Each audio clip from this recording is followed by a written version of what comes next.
introduce myself. I'm Sophia Davison. I'm the manager of private collections here at Aston Walbrook.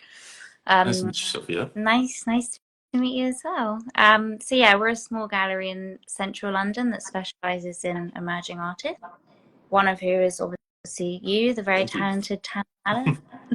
Appreciate it. So yeah, why don't you start by telling us a bit about yourself? Give us a little introduction on you and Yeah, your of style of course. work.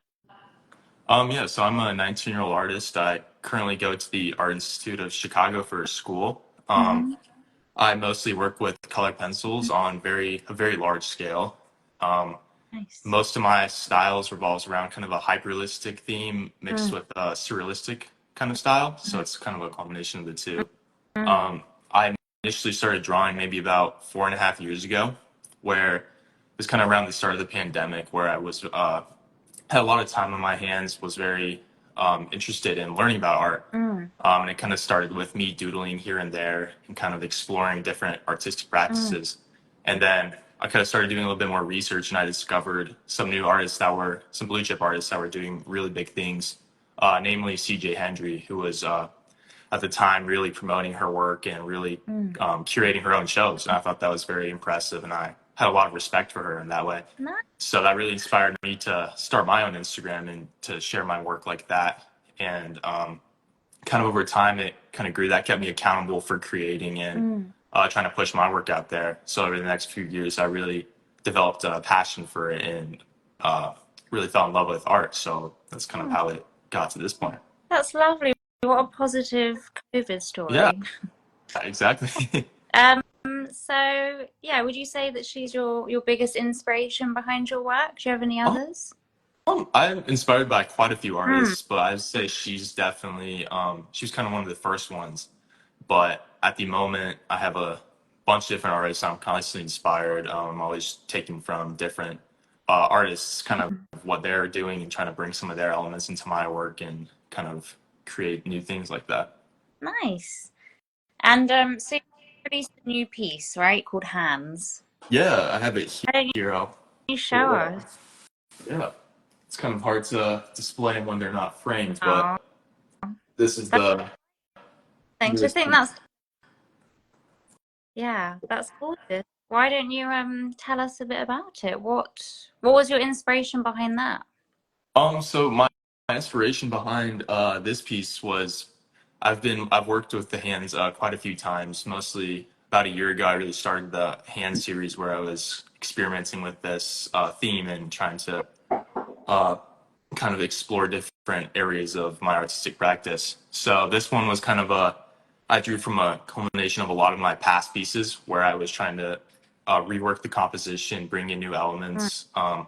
But I haven't worked with the hands in a while, so I wanted to kind of revamp them in a new way. nice. So I drew a lot of inspiration from a lot of my past pieces, and then as in like the lips and the cigarette, I drew a lot of inspiration from a lot of pop art and a couple other artists that were working with kind of that themes around the time when I was creating this piece. Mm.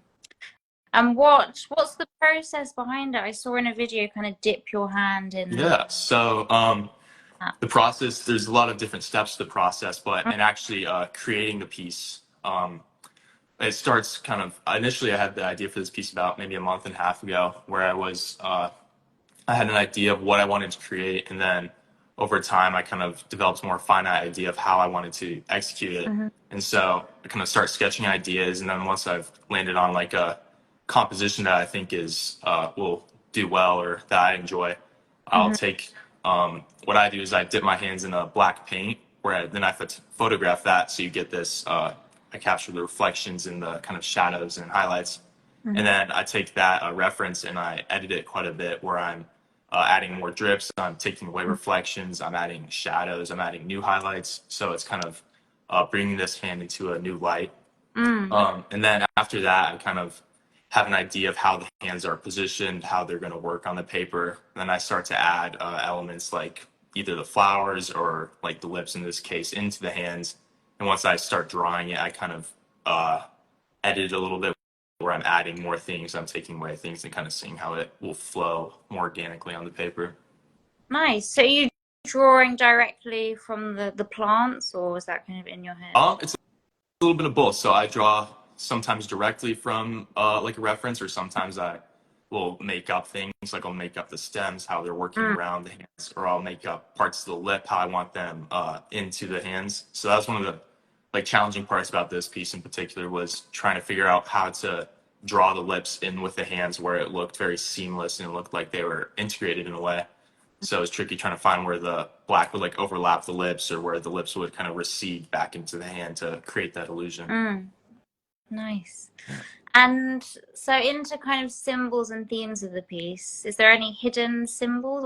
What does the hand symbolize for you? So the hands, all these kind of the black monochrome shapes, the hands, the figures, the abstractions all represent humanity, because it's Mm, very, the objects are very mysterious and kind of ominous, but yet they're very elegant and beautiful. Like the hands are very elegant, they're very seamless. And then the second element in a lot of my works is the botanical elements, or marine life, or life in mm, general.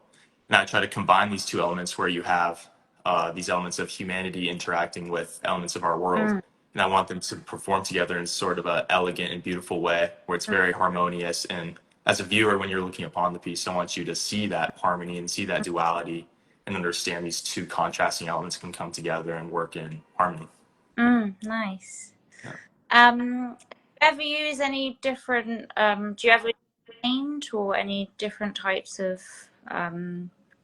mediums for your art?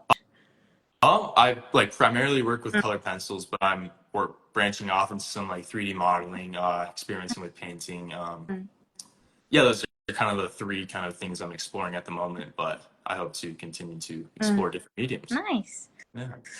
And do you have any upcoming pieces? Anything on the horizon? I do, yeah.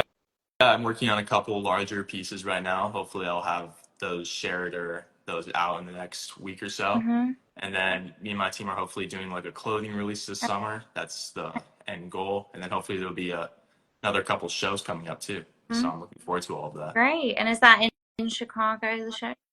We haven't yet determined that, Mm, but we'll see. And I'll be sharing all the information on my Instagram. nice. Thank you so All much. right, Are thank there you, Sophia. any final comments or anything you want to share? No, I appreciate everybody for coming out and watching the live. And Yeah. yeah, thank you, Sophia, for your time. Thank you very much. It was great speaking with you. Yeah, it was great speaking with you as Yeah. well. Yeah, and if anyone wants to get in touch about any of Tanner's pieces, then drop us a DM and we can discuss that further. But yeah, thank you very much. Have a Yeah, great thank you. day. All right. Bye. Have a good day.